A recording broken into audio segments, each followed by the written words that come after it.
My name is Jack Cole. I spent 26 years in the New Jersey State Police after I left Wichita. This is where I grew up. And I retired a detective lieutenant from that organization. But for 14 of those years, I worked undercover in narcotics. And when I retired, I felt very bad about my role in implementing what today I feel is not just a failed war on drugs. It's far worse. It is a self-perpetuating, constantly expanding policy disaster. Every year it's worse than it was the year before.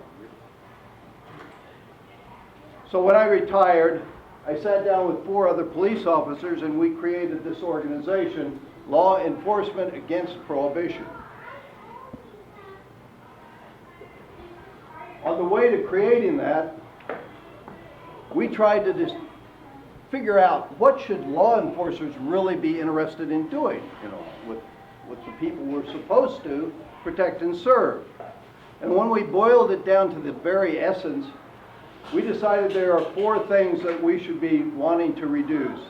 That's death, disease, crime, and addiction. And sadly, all 4 of those categories are just made infinitely worse by the war on drugs. So that definitely wasn't what we wanted. After much study, we determined what we do want is reflected in our name. We want to end drug prohibition around the world today, just like we ended alcohol prohibition in 1933 in this country. Because looking at that end of that terrible law from the viewpoint of law enforcers, we understand that the next day, the next morning, Al Capone and all these smuggling buddies were out of business, right? They were off our streets. They were no longer out there killing each other to control that very lucrative market. They were no longer killing our children, caught in crossfires and drive-by shootings. They were no longer killing us cops, charged with fighting that useless war. So we know that if we were to legalize these currently illicit drugs, we could take them out of the hands of the criminals and we could end the violence, end this gun violence. So much of it would just be over. And that's the first step, but it's a very major step. Then once we have these drugs legalized, we can regulate them. You can't regulate or control anything that's illegal. The regulation and control of illicit drugs today is in the hands of the criminals, and they haven't done such a good job for us, right?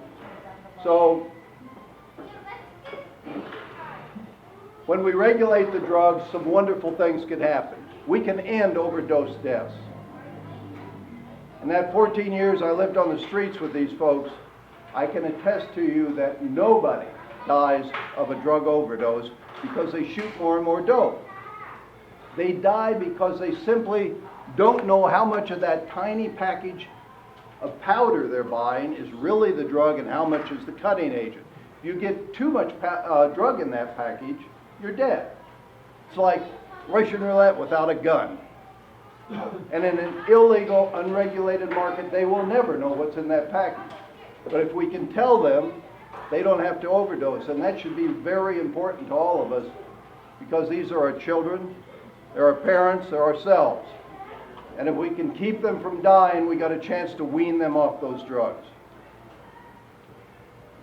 When we regulate these drugs, we can prevent half of all these terrible blood-borne diseases, AIDS, hepatitis C, because according to the Centers for Disease Control in this country, 50% of all new cases can be traced directly back to intravenous drug users sharing needles. If those drugs are legal, they won't have to do that. We can prevent a whole lot of our children from ever accessing these drugs until they're adults and can make an adult decision of whether they want to or not. Our children for the last 30 years have told us in every government survey it is easier for them to buy illegal drugs than it is to buy beer and cigarettes. No argument there, right? But of course the reason for that is the dope dealer on the street corner isn't going to ask them for an ID and see how old they are before they sell them heroin, cocaine, methamphetamine. The student sitting one row over in their classroom isn't going to ask them for an ID before they sell them these drugs. So we can prevent a lot of our young people from accessing these drugs.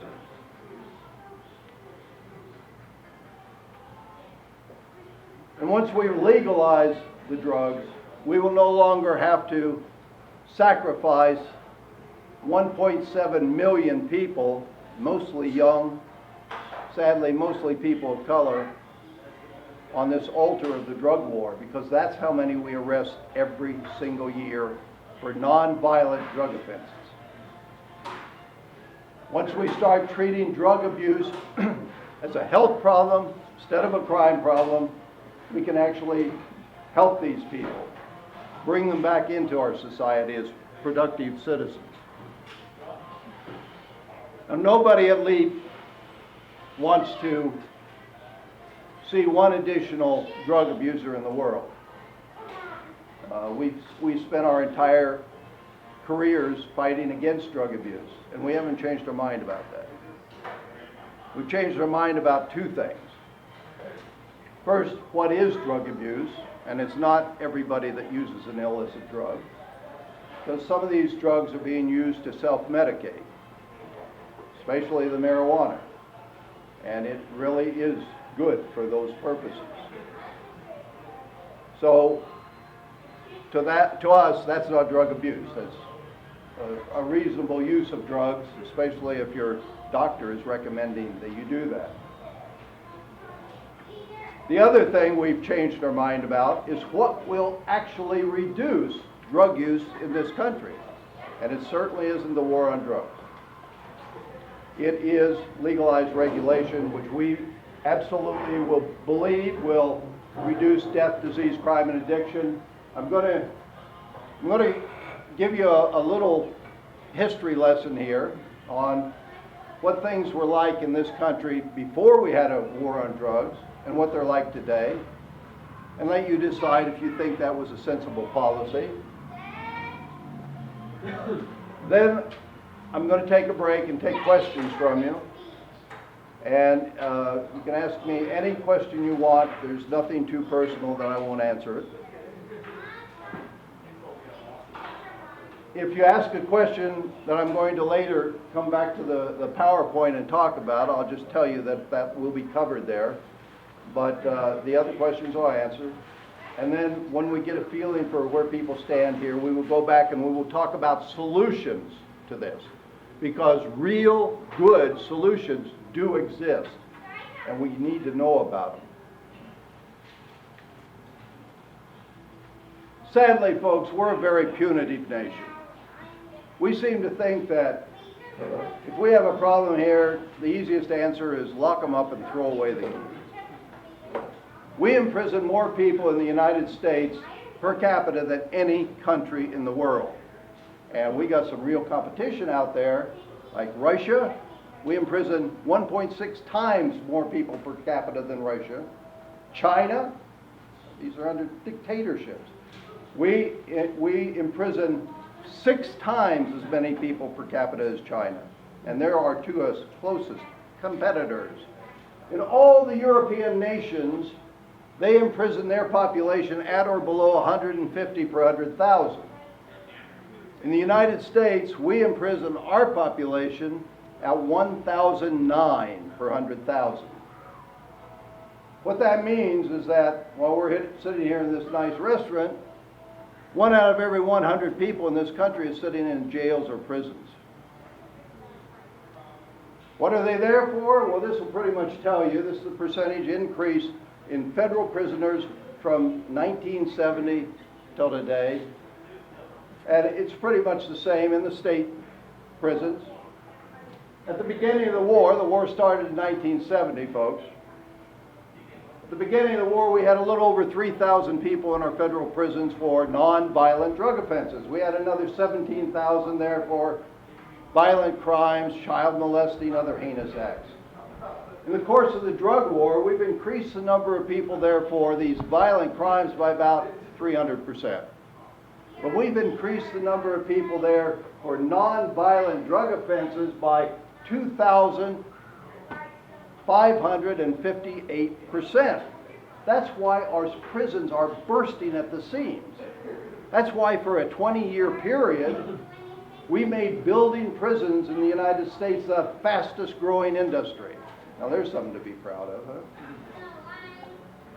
And we kept doing it until we just ran out of money. Can't buy it, we can't build any more prisons, we just don't have the bucks. And on our way to running out of money, we thought, well, maybe we can rob Peter to pay Paul. We can get this money to build our prison from someplace else.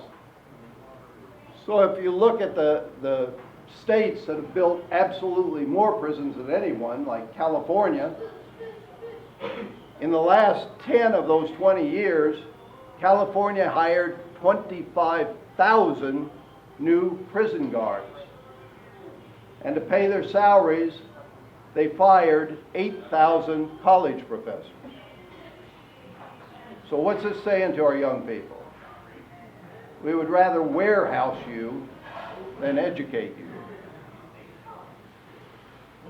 The drug war has also been the single most devastating, dysfunctional social policy since slavery. I know that's pretty strong, but I think I can make that point very easily. If you want to know who uses and who sells drugs in this country, it's very easy to find out. You go to the Federal Household Survey, it's done every year, and what it says is that 72% of those folks look just like me, a bunch of white guys. Only 13.5% of those folks are black folks. And you know, every study shows that the black folks in this country are even slightly less likely than white folks to use illicit drugs. But now, who gets arrested? 37% of all the people arrested in this country for drug violations are black. Who goes to prison? 60% of all the people in our state prisons for drug violations are black. And in our federal prison system, it's 81%. They're only 13% of the problems, folks. Black folks are now serving an average of 6 years in prison for exactly the same drug crimes that whites are serving an average of 4 years in prison for. And of all those folks ever convicted of a drug violation, 33% of white folks will be sentenced to prison, but 51% of black folks will be sentenced to prison. So at every intervention, it gets worse for people of color. I told you how bad it is. We imprison 1,009 people per 100,000 population. That's overall. But when you break that prison rate down by race and gender, it almost gets mind-boggling. We imprison white men in this country at the rate of 943 per 100,000. Before I tell you how many black men we imprison, let me suggest to you that under the most racist political regime in modern history, that would be the apartheid government of South Africa, in 1993, before that fell, they were imprisoning black men at the rate of 851 per 100,000. But in the United States, by the year 2008, thanks to our drug war, under this prohibition government we were imprisoning black men at the rate of 6,667 per 100,000. And then we have the gall, the arrogance to say, where are all the husbands? Where are all the fathers in these black neighborhoods? Well, I know where they are. This is literally the 21st century slavery. We have more black men in prison today than we had slaves in 1840. And folks, they're doing exactly the same job, except instead of working for the plantations, they're working for the corporations. And the reason they're doing that is because 37 of the 50 states have passed laws permitting the use of convict labor for private enterprise. And the corporations could not be happier. They are ecstatic. Why? Because today there's hardly anything smaller than a car that isn't produced in a prison. And these corporations only have to pay those workers between 16 and 28 cents an hour to produce these things. There's no overtime, there's no weekends, no holidays, no vacation pay. They don't have to pick up any health care pay. We pay that out of our taxes. So they're just as happy as they can be. Just some of the corporations that are taking advantage of this might surprise you. Victoria's Secret, JCPenney, IBM, Boeing, Motorola, Microsoft, AT&T Wireless, Texas Instruments, Dell Compaq, Honeywell, Hewlett-Packard, Nortel, Lucid Technologies, 3Com, Intel, Northern Telecom, Nordstrom's, Revlon, Macy's, Pierre Cardin, and the Target stores, just to name a few. You know, we're almost always at war with somebody in this country. So we got to provide a lot of equipment for our soldiers. All those flak vests they wear, all those Kevlar helmets, they're all produced in prisons. And let me put this question to you. With all this going on in prisons, and prisoners being paid 18 to 28 cents an hour to do it, when our kids graduate from high school, graduate from college, want to get out there and find a job, how is any corporation that wants to hire them and pay them a decent wage for their labor possibly going to compete with these corporations that are using prison labor? This is one of the big reasons why we don't have jobs out here. All right? And it's all about the money, folks. Then comes private prisons for profit. This is page 16 of a prospectus that's sent out by the largest prison corporation in this country. It's called CCA, Corrections Corporation of America. It has at least one prison in almost every state. And you know, a prospectus is sent to people to try and get them to invest, right? So page 16 is sort of whining about the fact that generally the inmate population growth in the U.S. It grows right along with the population of the U.S. About 2% or 23,000 new prisoners annually, additional prisoners annually. Trouble is, they say here on page 16, recessions interrupt inmate population growth because there's a decrease in tax collections, which causes law enforcement and corrections budget cuts, and it causes early prison releases and fewer arrests. Oh my gosh, they're worried. You know, in 2001, recession, tax collections, inmate population growth declined, followed by growth. The greatest recession, during it, on average, 850,000 fewer arrests were made. This is a bad thing for them, a really bad thing. But they say not to worry, the economy is coming back and those arrests are going to start flowing in, folks, and prisons are the thing to invest in. So get up your money. This is a 40-page prospectus. There is not a single word in this prospectus that even mentions rehabilitation. There's not even a single word that mentions punishment for crimes. Has nothing to do with any of that. It is only aimed at how many bucks can we get off of each prisoner. Folks, these corporations for profit have all band together and hired lobbyists to go to Washington, D.C. and lobby for, what do you think? Longer mandatory minimum prison sentences. So they're guaranteed clients, right? To rent out to corporations. Well, it's 12 years later since we started LEAP, and today we're no longer 5 cops. Today we're 100,000 plus police, judges, prosecutors, prison officials, and supporters in 120 countries. All we are is a speakers bureau. We will go anywhere and speak to any group, and we do it for nothing. We've got 175 speakers. Anybody can join LEAF.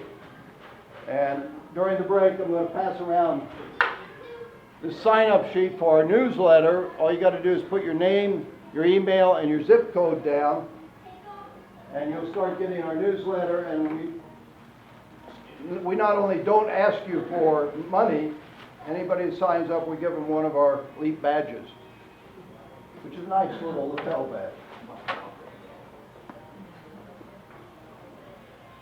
We're making changes, folks. Amazing changes. We've given, must be over 13,000 talks now around the world, but 95% of them are in the United States. And because of our credibility, because it's cops, judges, and prosecutors saying it, we have the effect of convincing 80% of our audience no matter where we go. When I joined the New Jersey State Police, it was 1964. This picture in the upper left-hand corner is a picture of when I graduated that year. And right below it is more or less a picture of when I graduated from their narcotic bureau. We were strange-looking cats, weren't we? And these other pictures are just different poses of me undercover in different jobs. When I joined the Narcotic Bureau, it was 1970. That was the beginning of the war on drugs. The war on drugs was actually coined and created by Richard Milhous Nixon in 1968. Had nothing to do with drugs. Had everything to do with the fact that he was running for the presidency for the second time, and he thought this time it would really be nice if he could win. You know? And he was right. He was elected because of his strategy. And before anybody thinks I'm going to be standing up here just knocking the Republican Party, let me tell you something. Every single president we've had in office since Nixon has made the war on drugs worse, has made everything for us worse by escalating it, because they all wanted to look tough on crime, tough on drugs. For instance, Bill Clinton, in his 8 years, caused the arrest of more people for nonviolent drug offenses than all the presidents combined from Nixon up to him. So this is a absolutely nonpartisan policy disaster, okay? We got to end it. Well, let me tell you some things about Mr. Nixon. He had some ulterior motives, as does everybody that makes any drug illegal. It always has more to do with racism and power than it has to do with drug use. Mr. Nixon went to New Hampshire, as they all do, in the first state to campaign, and he did so well up there that he wrote a letter back to his mentor, Eisenhower, for whom he had served as vice president under. And we have the letter. I'll paraphrase it. What he said was, Ike, it's unbelievable what you can do with fear. He said, all I talk about here in New Hampshire is drugs and crime, and everybody wants to vote for me. And Ike, he says, you know, they don't even have any black folks up here. So you get a little idea where he's going. Well, he was elected. In 1969, his chief of staff, H.R. Haldeman, came from a meeting with him, sat down at his desk, took out his personal diary, and he wrote in it, I just left a meeting with Mr. Nixon, and the president said, and he has this in quotes, the real problem in this country is the blacks. And the trick is how to get at that without anyone realizing what you're doing, unquote. And to me, his answer to that conundrum was the war on drugs, because as bad as it has hurt everybody else, it has devastated the black community. So, in his first year in office, second year in office, 1970, he got the U.S. Congress to pass bills that would give massive amounts of money to any police department willing to hire officers to fight his war on drugs. Give you an idea how huge these were. When I joined the state police in '64, we had a 1,700-man narcotic unit. We had a 1,700-man organization, 1,700 troopers. We had a 7-man narcotic unit. And 6 years later, we still had those numbers, starting 1970. We still had those numbers because a 7-man narcotic unit seemed perfectly adequate for the job we needed to do on drugs in this country, because we really didn't have much of a drug problem back in 1970. What little drug problem we did have was mainly soft drugs, marijuana, hashish, some LSD, psilocybin, the mushrooms, the mind-bending drugs, right? Hard drugs such as heroin, cocaine, methamphetamine were virtually unheard of in 1970. Certainly unheard of compared to what they are today. And if you go back and look at the statistics from 1970, you can see that the likelihood of anybody dying that year in this country as a result of drug culture was less than the likelihood of them dying from falling down the steps in their own house. It was less than the likelihood of them dying from choking to death on their own food at dinner. But we started a war on drugs. So you got to wonder, what's the real reason behind this?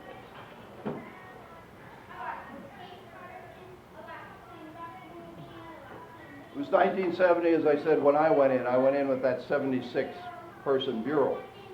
And this, by the way, was replicated across the whole United States.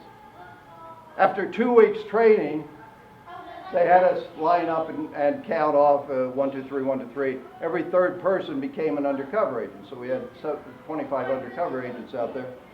I was one of the third people, and that's where I spent most of the next 14 years of my life. We hit the streets, and we were supposed to arrest drug dealers. You know. That was not easy in 1970. Because there weren't drug dealers on every street corner. They weren't in our schools. They didn't exist in the suburbs, and certainly didn't exist in rural America. In order to find a drug dealer, you had to go to the big cities. For us, that was New York City on our east or Philadelphia on our west.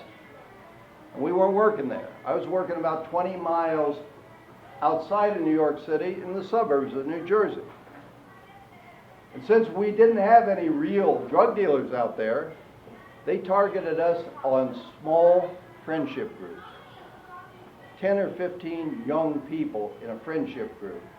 People in college, or people in high school, or in between. And when I became their friend, when I weaseled my way in there and became their friend, come Friday night, school's out for the weekend, they're off work for the weekend, somebody might say, hey, you want to get high? And if nobody said that, that was my job. And if anybody took me up on that offer, then one of the friends who happened to have access to the family car might go around to the other and say, hey, you want to get high? The person might say, nah, you know, I'm studying for a test Monday, I'll catch you next time. Next person might say, yeah, while you're in New York City, pick me up a couple joints, will you? And the next person might say, I hear there's some really good blotter acid out there, LSD. Says, if you run across any of the blotter acid, pick me up a hit. 1 dose of blotter acid. When they came to me, I'd put my order in for this same tiny, tiny amount of drugs.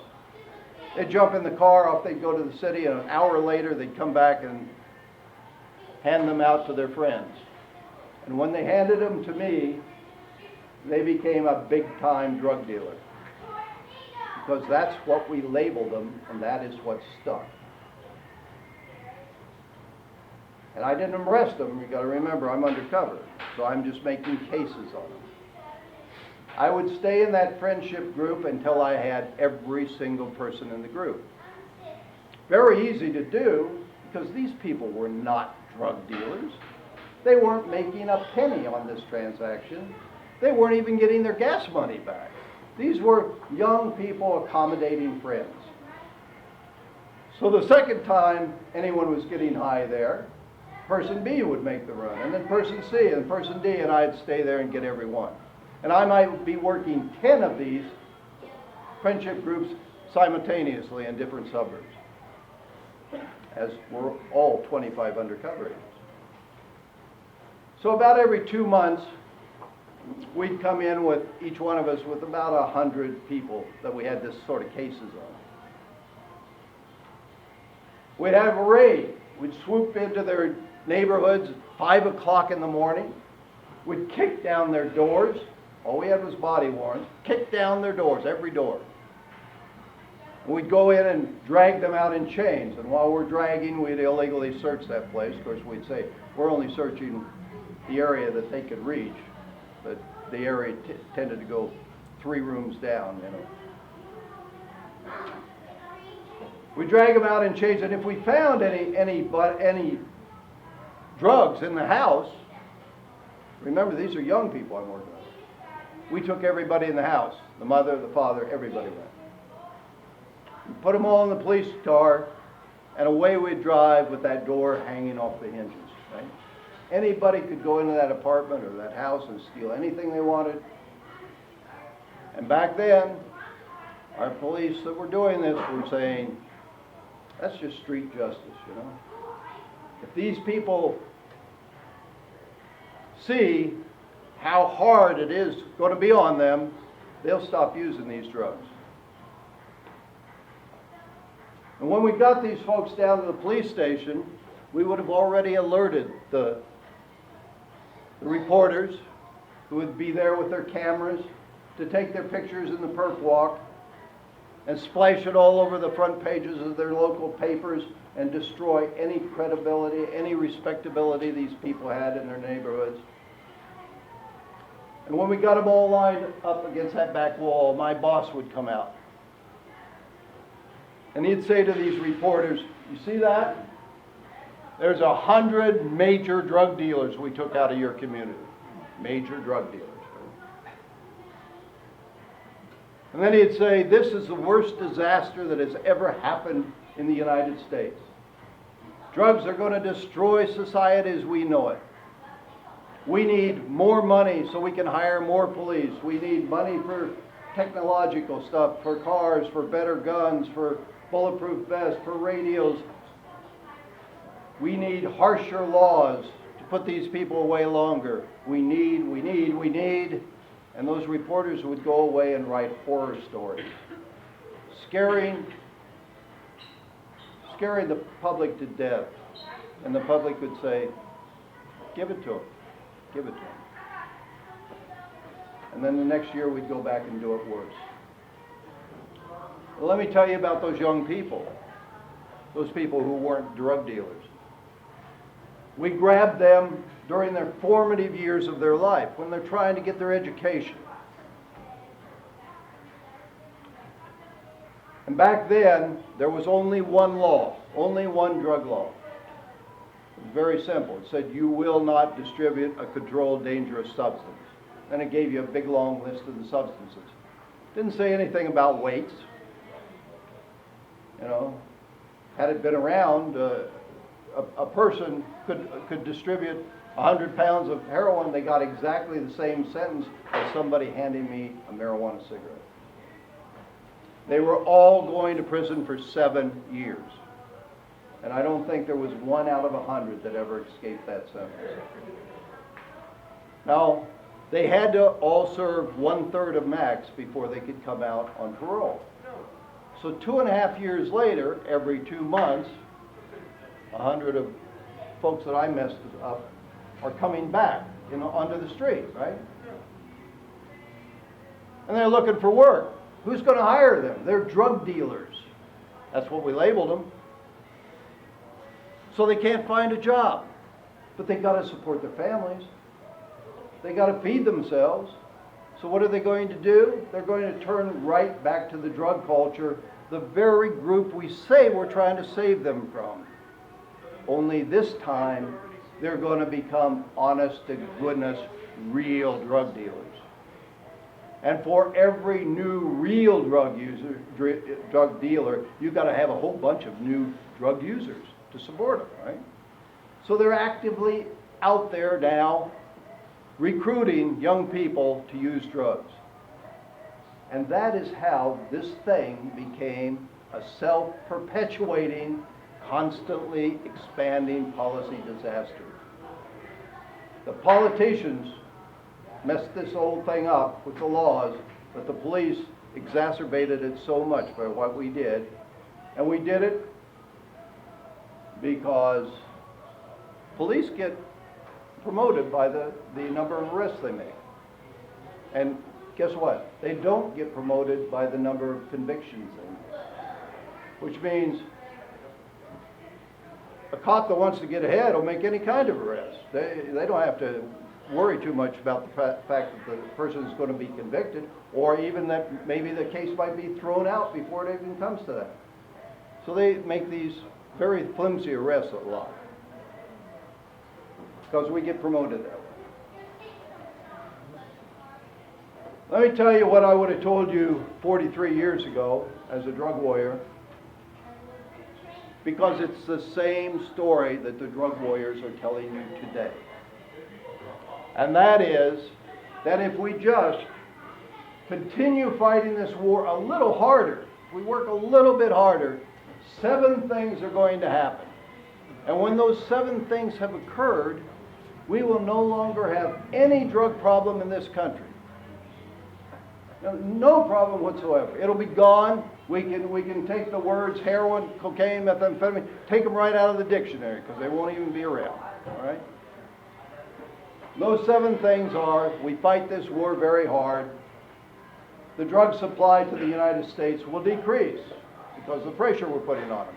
And if that happens, then the drug purity level of street level hard drugs will also decrease because there's not enough to go around. And when those 2 things happen, of course, the law of supply and demand says that the price will increase. Increase to the point that people can't afford to buy drugs. And when these 3 things have happened, then we'll have less drug users in this country, right? We'll have less drug overdose deaths. We'll have less drug prohibition murders. And lastly, eventually, we will have less nonviolent drug arrests, because eventually you got them all. Well, let's break this down and tell you the truth about each one of these. First, drug supply should decrease. It's hard to get a handle on how much drugs are being supplied to our country because they're illegal. Nobody's going to tell you, right? So I use this instead. How many drugs are law enforcement seizing each year? That'll give us an estimate. So, when I was a young cop kicking down doors and seizing heroin, cocaine, our largest individual seizures were measured in pounds. I mean, if you got a whole pound of cocaine, or wow, a pound of heroin, it was an automatic promotion. There just wasn't that much around. What are the largest individual seizures measured by now? They're measured by tons. 15 tons of methamphetamine, 1 seizure. 20 tons of cocaine, 1 seizure. 23 tons of heroin, happened March 23rd this year, 1 seizure. And believe it or not, 242 tons of marijuana, 1 seizure. Now let me tell you what happened as a result of these humongous seizures. The next day, nothing at all happened. It didn't change the price of those drugs on the street by so much as 1 penny. And the night after any one of these major seizures, no drug user went to sleep without their drug of choice. That's how much drugs are inundating our country. We're not doing anything there. Drug purities, they say, will decrease. Well, when I was a young cop buying heroin on the streets of New Jersey, coming in at 1.5% of that powder was actually heroin, the rest was cutting agent. Today, DEA, the Federal Drug Enforcement Administration, the people that are going to save us from all this, tell us that the average level of street-level heroin in this country is 60%. That's a problem 40 times greater than it was at the beginning of the war. Drug prices should increase, they say. DEA says it. But then out of the other side of their mouth they say, but no, you know, actually the wholesale price for cocaine has dropped 60% since the beginning of the war. The wholesale price for heroin is down 70% since the beginning of the war. Actually, street level sales of heroin, just from 2010 to 2011, dropped in price by 33%. So that's a lie too. Drug users, they say, will decrease. We'll have less drug users because of the war. Well, DEA was organized, first created in 1973 by Mr. Nixon. And when they were first created, they went back in their studies to 1970 to try to pin a number on how many people in the United States above the age of 12 had actually used an illicit drug. And what they came up with was, they estimated it at 4 million people in 1970. I went back and I factored that into that population in 1970, and I found out that was 2%. Today, DEA is telling us we have 121 million people in this country above the age of 12 that's used an illegal drug. Folks, that is 46% of this population. So we went from 2% users to 46% users under a war on drugs. It's hard to imagine how we could have possibly come up with a worse policy if what we want to do is really reduce drug abuse. Heroin overdose will decrease, they say, but not according to the Centers for Disease Control, who created this chart that I downloaded from their site, which shows that from the beginning of the war to today, drug overdose deaths are 9 times what they were when we started this bloody mess. 9 times as much. Drug prohibition murders should decrease. Well, anybody who follows the media knows the lie is there. And I won't even get into what's going on here, but all you got to do is look, for instance, at Mexico, where the Mexican cartel leaders, in just the last 6 years, have murdered 95,000 people.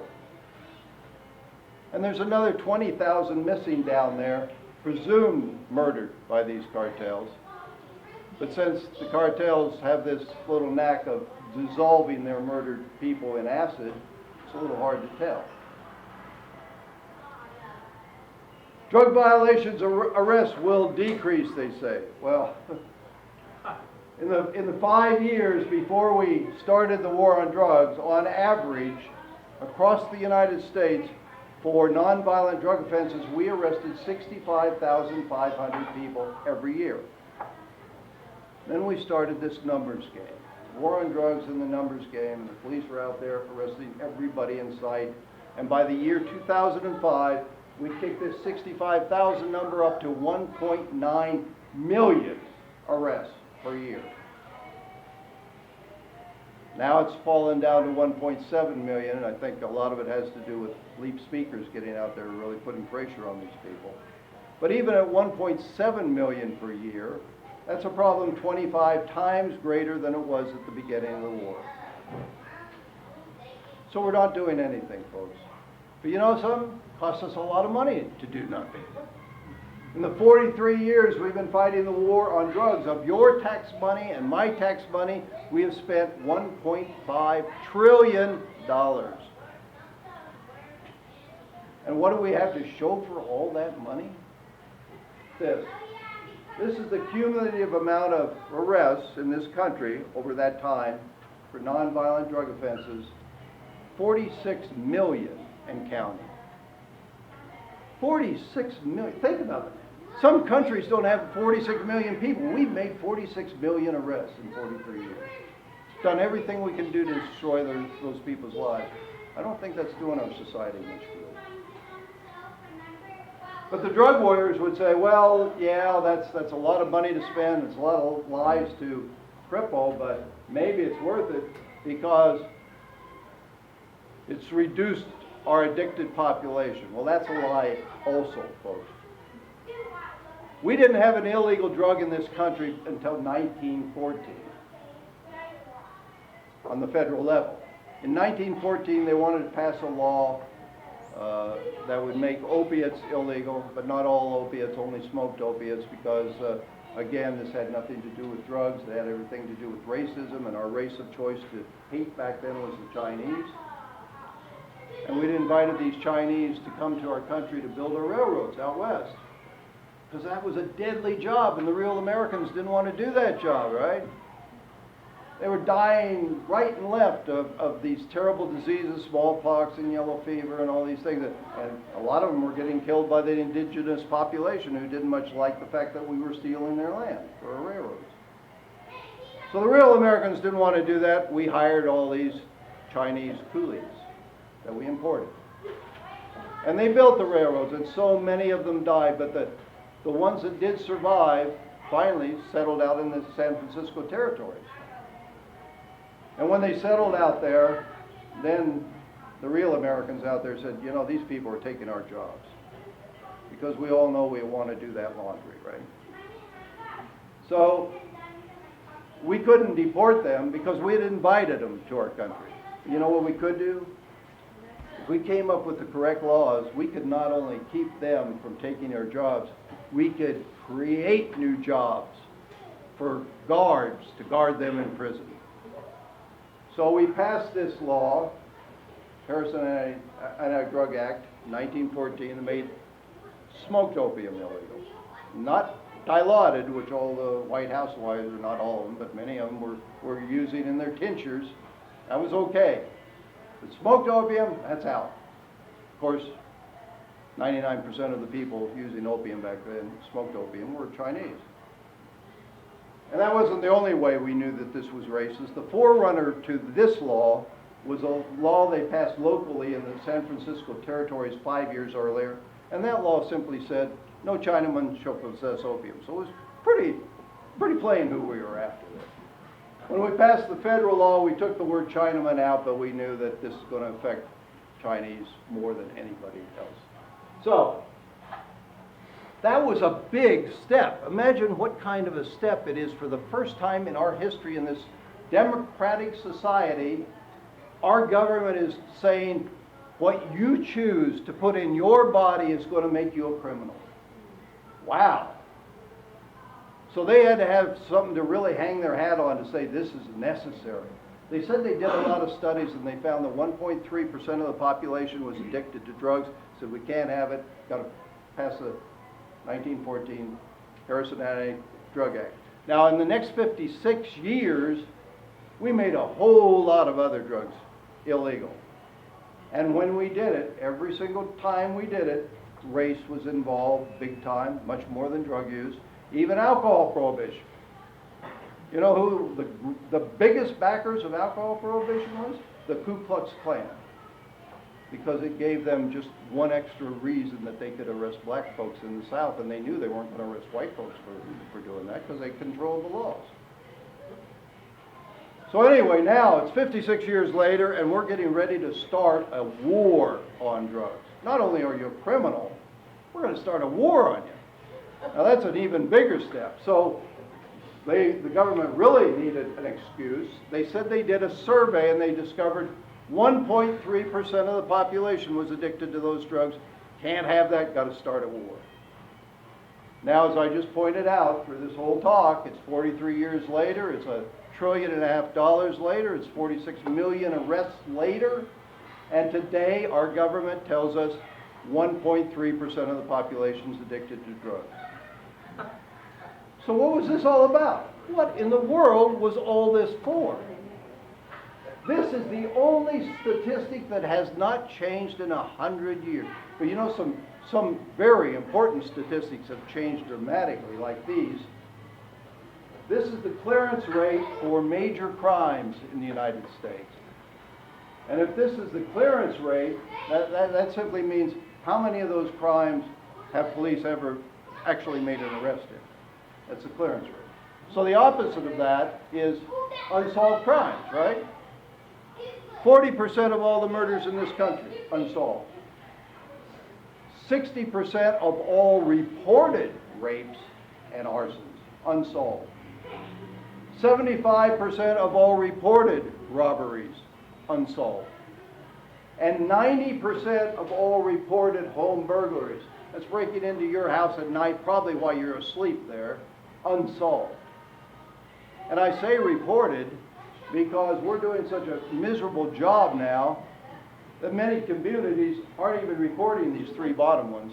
The only ones that gets reported really fully is the murders.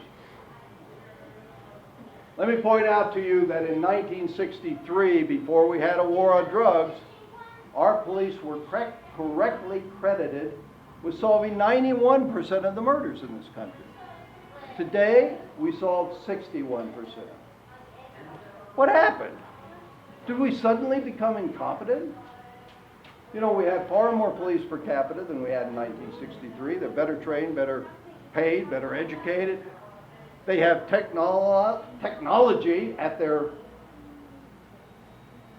beck and call, which all of you that watch CIS on TV can attest to. That looks like it came from Star Wars, right? So how is it that we're solving 1/3 less murders today than we did in 1963? Well, the 100,000 police, judges, prosecutors, elite think we know, and it's because we have tasked our police with chasing around these nonviolent drug offenders, spending so much of their time doing that they no longer have time to protect us from violent criminals, from child molesters, even from drunk drivers. You know, one of the reasons the police go out there and arrest these nonviolent drug offenders is they get paid to do that. They get paid. The federal government gives them funds depending on how many drug arrests they made the year before. They don't give them a penny on the number of rapes or robberies that they've solved. So this is a moneymaker. And what we at LEAP say is, let us get back to doing what police do best and what we should be doing, and that is protecting you from me from somebody else. That's the job of law enforcement. Our job should never be protecting every adult human being from themselves by saying what they're going to put in their body. And it's when we do that, when we're tasked with doing that, things that we elite call adult consensual crimes. Both sides get something out of this. Both the user and the seller get something out of it. These should not be crimes. This should be something that's treated as a health problem. So, that's why we came up with this alternative, remove the profit motive from this thing, which means end prohibition, legalize and regulate all drugs, and the reason we say all drugs is because the more dangerous the drug is, the more reason there is to legalize it, because you can't control or regulate anything once it's illegal. But that will end the violence, folks. It'll take it out of the hands of the criminals and end the violence. Drug users spend on their drugs around the world $500 billion a year. Well, that's a lot of money, and not one penny of taxes comes out of that. Not one penny. As a matter of fact, that's so much money that I brought this little visual with me to show you. The next picture here, which I'm teasing you with a little. Next picture here is a mere $207 million. We took off of one Mexican drug dealer. It's in $100 bills. That's just $207 million. To have $500 billion, you'd need a room 2,415 times that size. You're talking about a lot of money, and not a single penny of taxes comes out of that. Every year we continue this war on drugs, it costs us to prosecute this war $80 billion. Now, we commissioned a study with the Harvard School of Economics. We asked them, do this study and answer this one question. If we were to legalize all currently illicit drugs and just tax them at the rate of tobacco and alcohol, how much new money would a combination of the federal treasury and all the state treasuries receive? New money every year, and they came up with a figure of $88.6 billion a year. Right? So wouldn't it be nice if instead of spending all that money, $80 billion next year to create harsher mandatory minimum prison sentences, if we legalize drugs this year and then next year spend $88.6 billion to create mandatory minimum education for everyone? How about mandatory minimum health care for people? How about talking in some terms of real basic housing that everybody in this country deserves, so you wouldn't have homeless on the street? So our soldiers coming home from Iraq and Afghanistan don't end up sleeping on the sidewalks, right? I gotta say something, Jack. Just as I left the Anna Murdoch's, and you guys told me to come over here, I broke down. Didn't you guys see all the homeless people sitting right over there? And I stopped, and I got out, and I talked to one of them, and what they were doing, there's a minister that will meet them there at 2 o'clock today, and he gives them $3 each to listen to a sermon. They gotta listen to the sermon first, and then they get the $3 and a hot dog. And a hot dog. And so you're right. This is great. And if we did spend this money on programs that gave people hope for the future, instead of spending this money on programs that take away all hope by arrested imprisonment, can you imagine how many fewer drug users we'd have out there? So if we really want to reduce drug use, there's better ways to spend our monies, folks. So end prohibition, legalize, regulate all drugs. This is the first question I always get asked when I say that. Well, will legalize, won't it cause everybody to use drugs? And the answer is absolutely not. You know, everybody that says that to me, you say, if you were to say to me, well, we'll legalize, it should cause everyone to use drugs. What I say back is, well, if we legalize those drugs, would you use them? Oh, no, not me. It's just all those other people out there. They're going to. And no matter who it is, it's always all those other people. But we know that that's not true, too, because a couple of years ago, Zogby did a national poll where they asked the question, if heroin and cocaine were made legal today, would you try it? Just try it. Less than 0.6% said yes.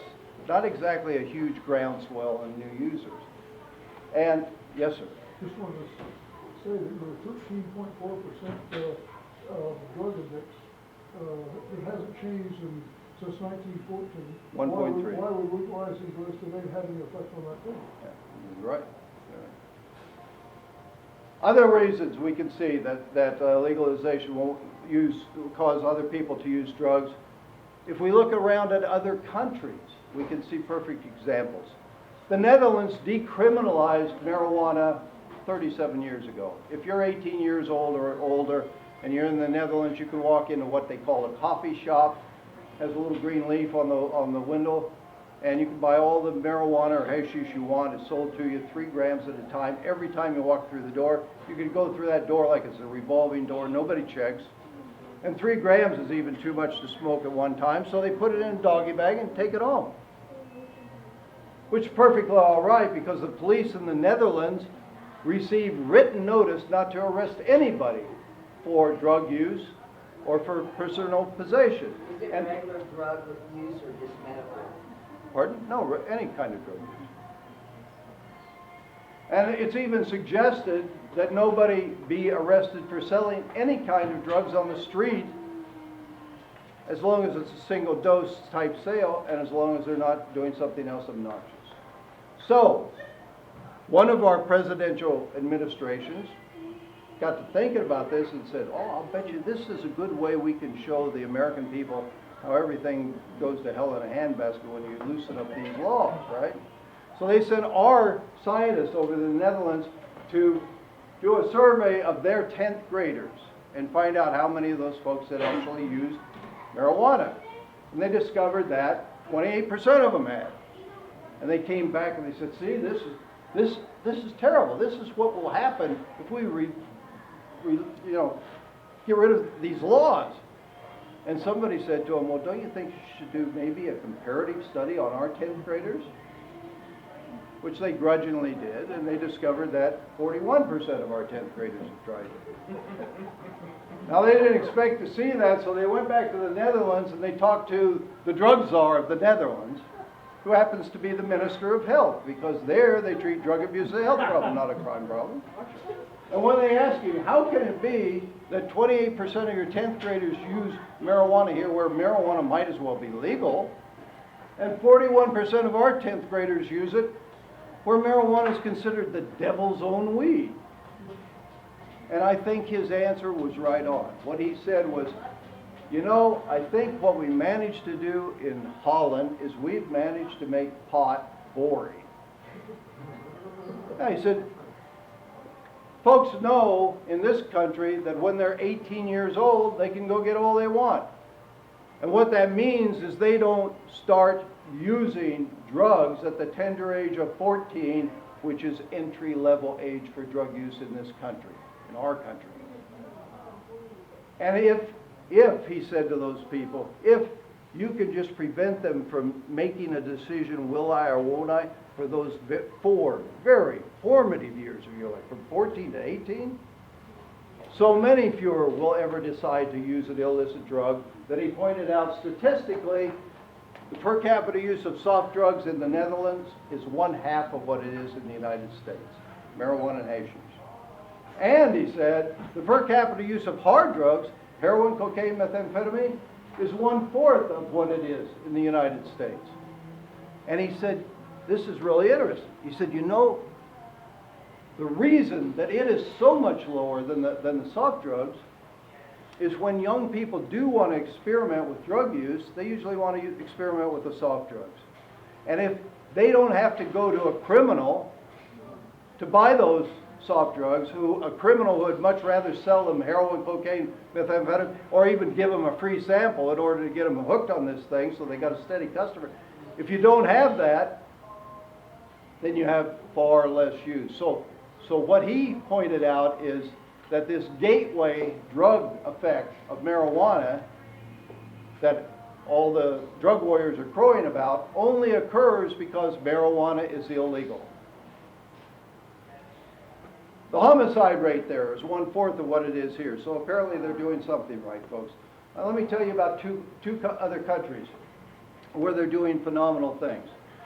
You know, there is no country in the world that has legalized drugs because they're all afraid of us. We're the big bully on the street when it comes to drug policy. And they're right to be afraid. At the very least, we would bring economic sanctions on them. But since there's so many countries that would like to legalize drugs and can't, what they've done is they've decriminalized drugs. There are 6 countries in the world now that have decriminalized all drugs for adults 18 and up. And I'm just going to talk about the first one to do it, Portugal. Did it 12 years ago, July 1st, 2001. And back then, the drug warriors, when they were even contemplating this, the reason they wanted to do it, by the way, was because they had the worst drug problem of any country in Europe. And they were grasping at straws. They were willing to try anything, you know. And the drug warriors like myself back then would have been telling them, and did tell them, if you do this, it'll cause chaos in your country. You'll become the drug tourist capital of the world. Everybody will be flying in here to shoot dope. Nobody will dare walk down your beautiful sandy beaches because of all the needles sticking up out of them. None of that happened. What did happen in Portugal was after they decriminalized all drugs for adults 18 years and up, drug use in every age category went down. But the biggest drop was among the youngest people. And those are the people we want to reach, right? So for children from 13 to 15 years old, drug abuse declined by 25%. For young folks between 16 and 18 years old, drug abuse declined by 22%. They're still using that same terrible street heroin that they don't know what it is, that's killing everybody around the world. But because they're no longer treating heroin users as criminals, because they're treating them as someone with a health problem, When a heroin user has an overdose or a friend is having an overdose, they're not afraid to bring those people for help. They're not afraid that they'll get arrested if they do that. And that mere act is saving 52% of the people that they used to lose to heroin overdoses, over half. These terrible bloodborne diseases, new cases of HIV reported by intravenous drug users have dropped 71%. That's amazing. Yeah. And to show you that it's this project and not some other fluke that it happened at the same time, new cases of HIV reported by non-drug users is at exactly the same level it was 12 years ago. But for drug users, it's dropped 71%. That's because they don't have to share needles. 3 times more people are now coming to say, I got a drug problem, give me some help. Because they're not afraid of getting arrested if they do. And because Portugal is no longer investing in chasing these people around, arresting them, and imprisoning them, they got the money to spend. They have created 3 times as many rehabs and helping situations and job specialists to put these people back to work. They're weaning these folks off the drugs. Let me tell you about one other country, Switzerland. 17 years ago, the Swiss people said, we're tired of arresting our children for making the mistake of using heroin. They said, we're going to treat this as a health problem. And they set up clinics all around that country where if you're a heroin user, you can actually go in there up to 3 times a day and inject government-issued heroin. Sounds pretty radical. But the outcomes are unbelievable. They're doing it with medical supervision, but there's also educators, job specialists, social workers there to wean them off the drugs, and it's working. First thing, there hasn't been a single overdose death there in 17 years. AIDS and hepatitis in Switzerland used to be the highest of any country in Europe because the policy they had before this is the one that if you ever mention Switzerland to a drug warrior, they'll say, oh, I know all about Switzerland. Needle Park, that was a disaster. And they're right, it was a disaster. They set aside parks and they said, you drug users go into the park, don't you come out and bother us, we won't go in and bother you. And AIDS and hepatitis went right through the ceiling. But unlike the United States, when Switzerland comes up with a bad policy, they rethink it and they try to change that policy instead of having the same policy for 43 years. So with this policy, it has now dropped them to the lowest per capita rate of AIDS and hepatitis of any country in Europe. 20% of all the people coming in to shoot dope have quit using any drugs at all. We're happy in our rehabs if we turn out 3 to 5%, right? The reason they say it's so huge here, the main reason is because they're no longer treating them as criminals. They're someone with a health problem. And if you got a health problem that takes you out of work and you go see a doctor, go to a hospital, you clean up your health problem, you can go back and get your job back. You know, you can reclaim your life. You don't have this stigma attached of you're a criminal, right? So 20% have quit using any drug at all, and guess what? They track their people out 5 years after they quit. Here we track them out 1 year, and we only get 3 to 5%. A 60% reduction in crime. I'd settle for that. 60%.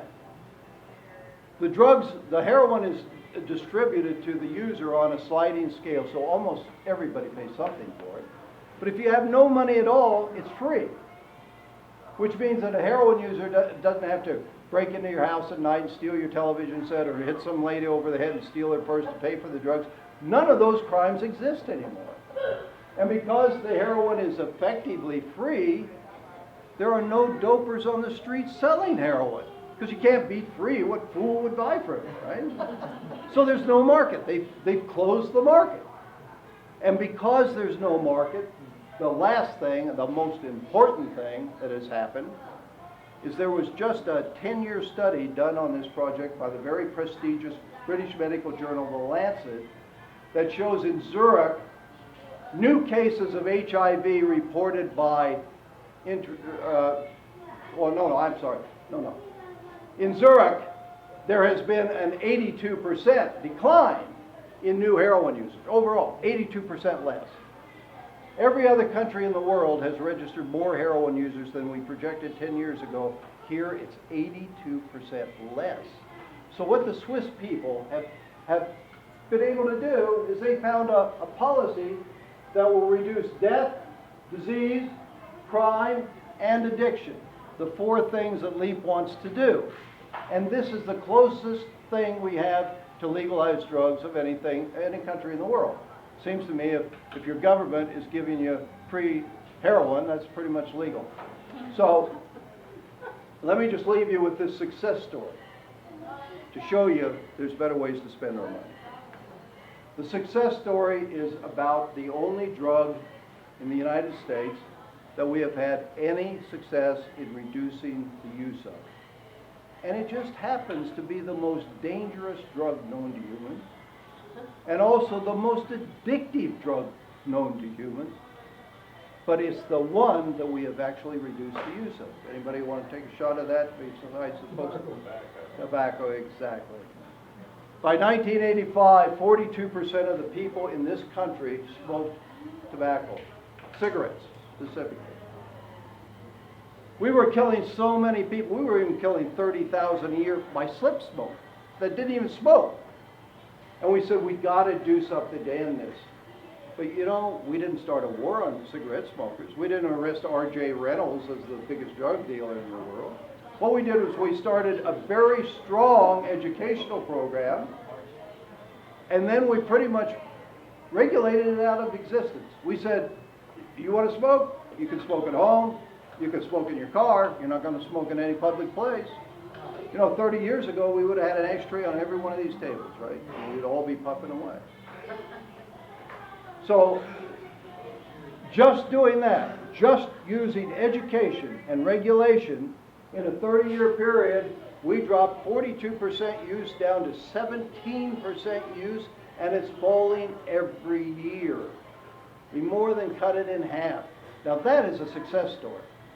And what those of us at LEAP want to point out is to have this wonderful success story.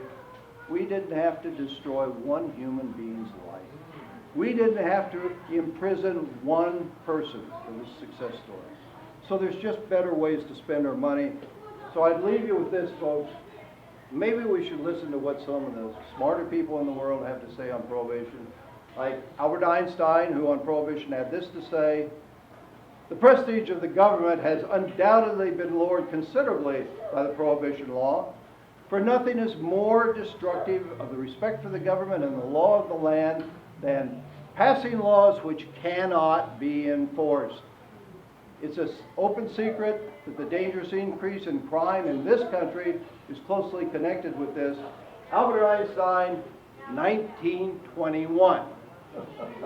Talking about our prohibition? No, talking about the prohibition that our grandmothers and our grandfathers had the good sense to do away with in 1933. And this is probably the picture of the people most responsible for ending that.